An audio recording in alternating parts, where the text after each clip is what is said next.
এইখানে গাড়ি নিয়ে ঢুকলে পরে কাজ তুলে রাখতে হয়। যদি ছাত্রলীগের কোনো সন্ত্রাসী থাকে তাহলে যদি গাড়ি থেকে নামিয়ে আমাকে অপমান অপদস্থ করে, এইরকম আতঙ্ক শঙ্কার মধ্যে দিয়ে ঢাকা বিশ্ববিদ্যালয় আমরা পার হতাম সেই দিন।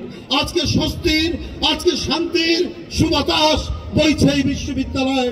আর সেই জায়গায় দাঁড়িয়ে আমি 90, আমি 85, আমি 88, আমি 92 সালের সেই স্মৃতি, সেই সুমহান ঐতিহ্যের ঢাকা বিশ্ববিদ্যালয়, সেই 52 ঢাকা বিশ্ববিদ্যালয়, সেই 62 শিক্ষা আন্দোলনের বিশ্ববিদ্যালয়, সেই 69 বিশ্ববিদ্যালয় আবার মনে হলো যে এখানে আবার মুক্তির মন্দির, আবার এখানে শান্তির সুবাতাস, আবার এখানে অধিকার আর সংগ্রামের মুক্ত কণ্ঠের আওয়াজ এখানকার গাছপালার মধ্যে দিয়ে প্রতিনিয়ত প্রবাহিত হচ্ছে।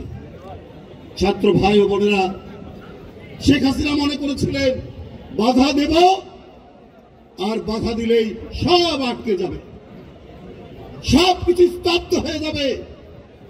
চৈত্রের গুমট গরমের মতো বাংলা